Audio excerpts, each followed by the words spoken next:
I think television. I think MTV was the motivation. George Michael was my musical hero, and yeah, I think listening to George, watching George on MTV and other pop groups and music, I kind of dreamed of doing that. That's what I wanted.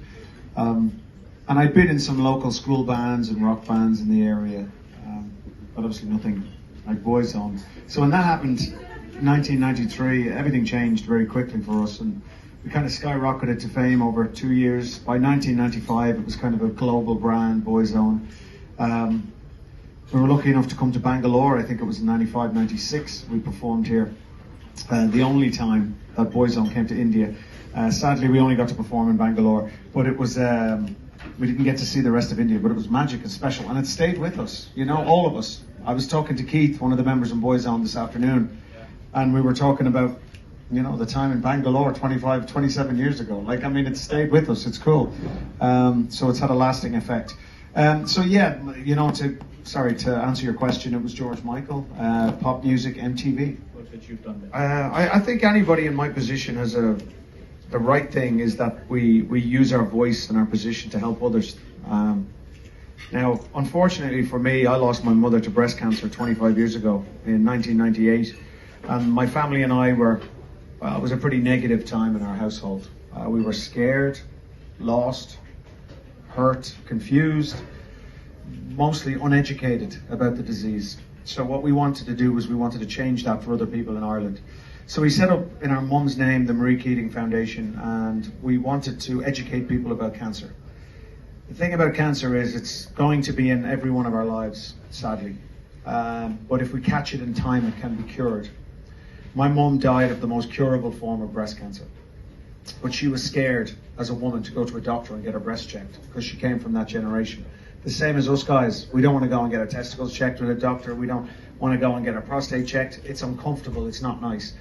But if it means living and watching your children grow up, I think I'll take it on the chin and I'll do it. So for me, it was about educating people about cancer. Going to a doctor, understanding what to check for in yourself if you find something, what the questions that you need to ask, etc. So it's all about education based. And then we moved into the UK with Cancer Research UK. We now have 3 units in Ireland, 3 mobile units in the UK. We have our Emeralds and Ivy Ball, which is coming up on December 2nd in the UK. We've done that for 16 years. We've raised about £11.5 million for Cancer Research UK since we started. Thank you, don't worry, thanks. And it's ongoing, it's non-stop. It's about kind of disarming the disease as much as possible. People are scared of it. I'm scared of it. I'm 46 years of age. I got a blood test last week. I'm constantly checking myself, getting blood tests. There's now blood tests that can check for all forms of cancer in your body. I'm aware of alcohol, of sugar, of, you know, all these things, you know, something in the air conditioning units in Starbucks. I don't know what the hell, but there's something killing us all. So we have to pay more attention to everything in our society, in the environment. And I'm more and more aware of it. Now, I've got 5 children. I've got a 25-year-old, a 22-year-old, an 18-year-old, a 6-year-old, and a 3-year-old. And, you know, for me, I want to be there. Yeah, I know. I want to be there for the weddings and the birthdays and the grandchildren, please God, and you know, see them go off to university, the young ones. So I plan on being here. So for me, it's about living, you know, so whatever it takes. And the charity is called? Well, the Marie Keating Foundation is what we set up in Ireland after Mum died. Okay. But we kind of work around the world in different forms. Emeralds and Ivy is the platform that we do our big gala dinner events and so on. But we work with lots of people around the world in South Africa, in Germany, Australia, in the UK and Ireland. I feel lucky, you know, I feel blessed. I feel grateful. I think a good friend of mine, his name is Gary Player, he's a golfer. He's 87 years of age, and his favorite word is gratitude.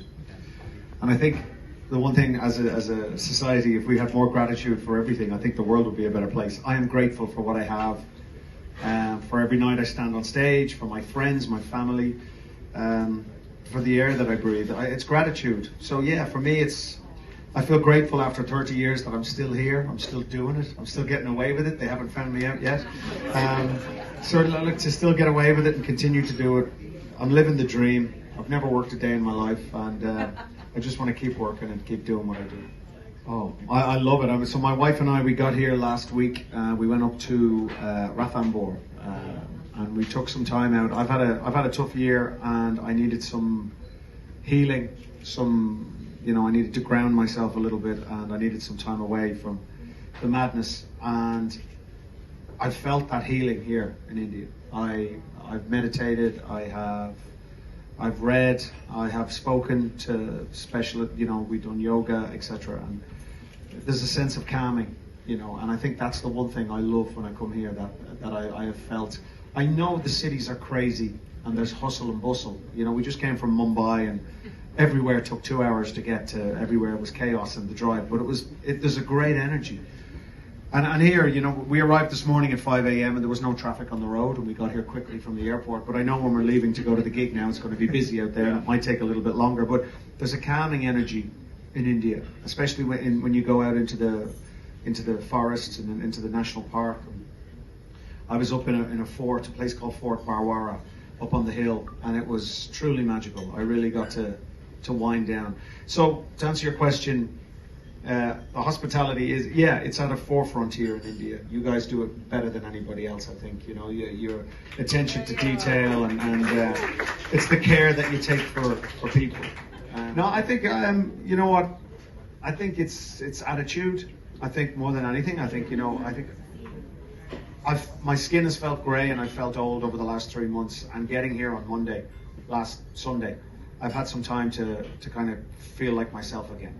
And I think it's positivity and my energy that allows me to keep young. I stay active. I go to the gym every day. I run. I train. I do something. But I still can sit down and have a glass of wine or a tequila and enjoy myself every night. And I can smile and I can laugh. And I think that's really important.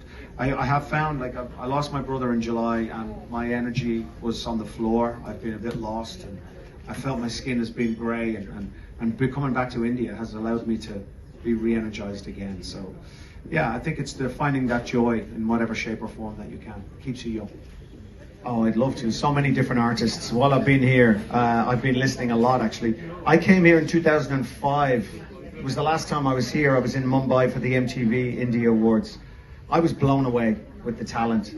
And I could see where Beyonce has stolen choreography, outfits, everything, because all the Indian artists, they were doing it before Beyonce was doing it. So the level of creativity and talent, there's so much. I wouldn't know where to start giving you names of people. There's so many brilliant artists, but I would love, so make it happen. I'd love to collaborate with an Indian artist. That'd be so cool. Very cool. Okay, so when I came here with Boyzone in the 90s and when I came on my own in 2005, I didn't get any time to appreciate India. I didn't get enough time. Okay. You get in the car, you go to a hotel, you go to the gig, you go back to the hotel, you go to the airport. And that's normally what happens. And since I met my wife, we've tried to travel and spend a few days somewhere before I work. So this is exactly what we did. Went to Ranthambore, then we drove to Jaipur, and we went to see the city palace. Okay. And the hustle and bustle and the craziness of Jaipur was amazing. We found a very cool little 5-suite hotel in the middle of Jaipur, the Jodhri, I think it was called. Okay. And it was so different and so I felt like I was on the scene of a James Bond movie, It was so cool, so chic, but just rustic and cool. So, I've just really lapped it up. I've enjoyed the Indian hospitality, the food, the wine, but mostly the energy from the people. It's just mesmerizing. Yeah, truly. Everything, life, my children, my love, just life kind of inspires me. Just paying attention. I'm trying to pay more and more attention to my surroundings as I get older. I think we spend a lot of time with our head down in our cell phones or on and just moving. Trying to look around us a bit more. Lovely, thank you.